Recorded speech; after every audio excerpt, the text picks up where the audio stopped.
everybody, we live. So I decided to use the restream. Haven't used this in a while, so you wanted to put together a quick video.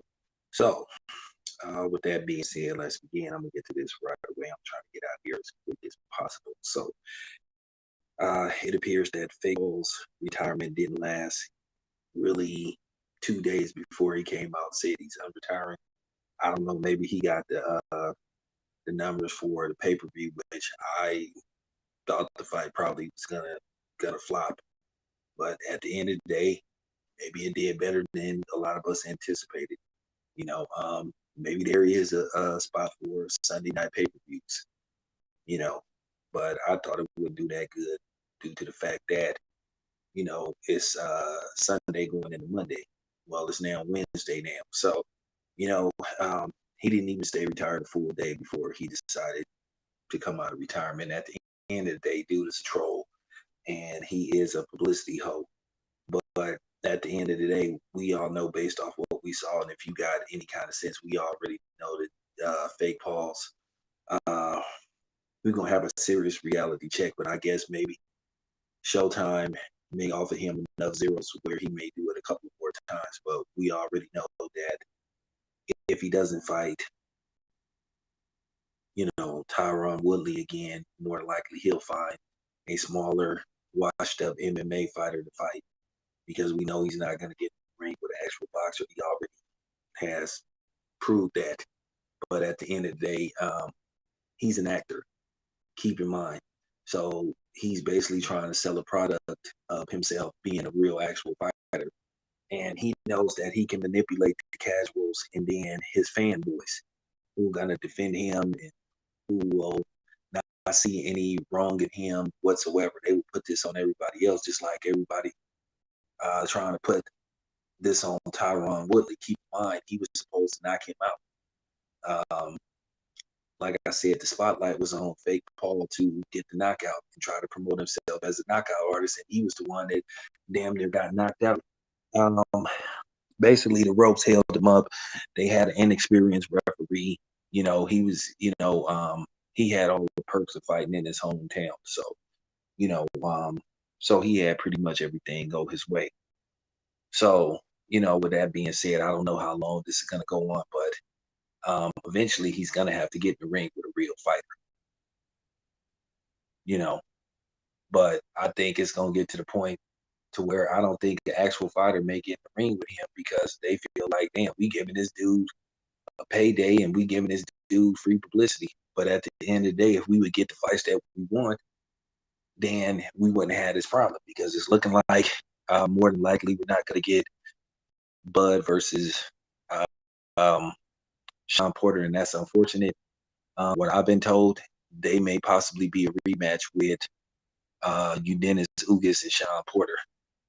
Now, the funny part about it is they may want to put that on pay-per-view, but then they don't want to put Bud versus Sean Porter on pay-per-view. And all I can say is this going to say a lot about, this is going to say a lot about the PBC and Al Heyman. And I already know that the PBC fanatics are going to somehow, some way, try to make this Bob Aaron's fault because at the end of the day, they want to protect the dude in Al Heyman who don't even have the decency to do interviews with black media, who don't want to make himself available to black media. But at the end of the day, he wants us to support and pay for a product that he's putting out. Look, I'm not going to lie to you. These PVC cards have not been that intriguing. And I'm just telling the truth. I'm not worried about any backlash. I'm not worried about that because if you know me, I'm going to say what I want to say anyway. It ain't a damn thing nobody can do about it. But moving on, speaking on something that's on a brighter note that I am happy to talk about. I am happy to talk about the fact that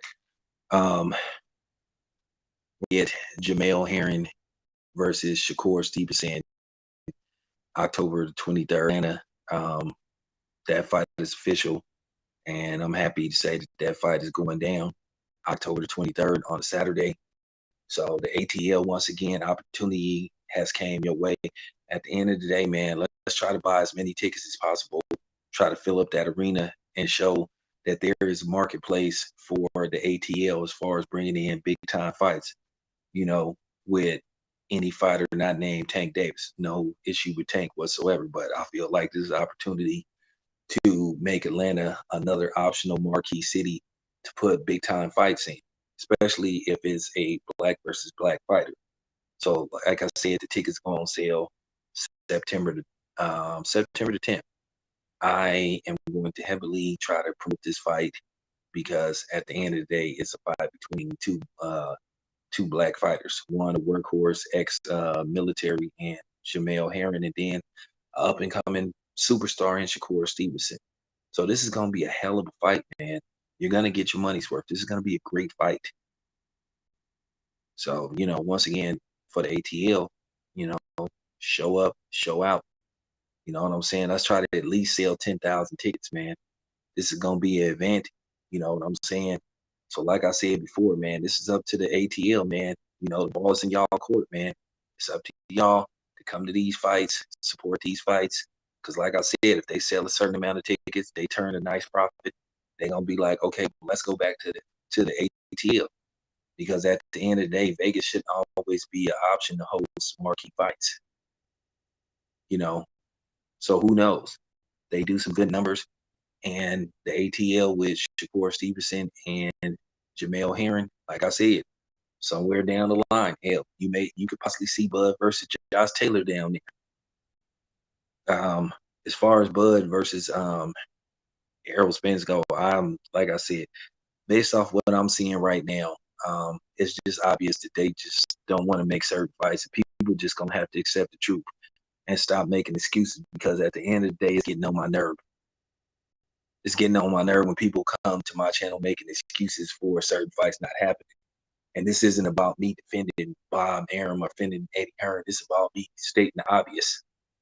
And like I said, I understand the bad blood between Al Heyman, but at the end of the day, I understand the bad blood between Al Heyman and Bob Arum and Golden Boy, and et cetera, et cetera. And Matchroom, when Eddie Hearn did what he did, Al Heyman sent Charles Martin over there in good faith, hoping that they would make Undisputed with Deontay Wilder and Anthony Joshua. And Eddie Hearn started playing games, and we never got the fight. And then both men went on to lose, and then to a certain degree, the fight lost its luster. But if it would have been both of these men going into the fight undefeated, I mean, the attention that this fight would have got would have been monumental for a heavyweight fight at that time. But you have politics. And then, like I said before, it's just looking like we're not going to get Bud versus Sean Porter. And like I said, that's just very unfortunate. You guys are going to have to accept the fact a lot of these dudes, they don't care about the fans. They don't care about what we want. So at the end of the day, why should we be cordial to these guys? Why are we still, kissing up to these dudes when they need to be called out for not giving the fans the fights that they want? Where we got to pull our teeth and pull our teeth and beg to get fights that we want to see. Like I said, if we got the fights that we wanted to see, they wouldn't be no fake Paul. They wouldn't be no joke Paul. There wouldn't be this type of stuff happening. But due to the fact that we can't get the fights made that we want to see, and I think Al Heyman, Eddie Hearn, Bob Arum, Oscar De La Hoya, I think they're acting like a bunch of kids. And I'm just tired of hearing these excuses about, well, they sued him. Hey, man, get over it. Success is the best revenge. Put your best fighter in the ring with their best fighter that you think could win the fight, and that's how you get your revenge. Because at the end of the day, you're no better. So, just wanted to get that out there right quick. But just wanted to do a quick stream. Thank you for tapping in. This your boy Town Biz. I'm out.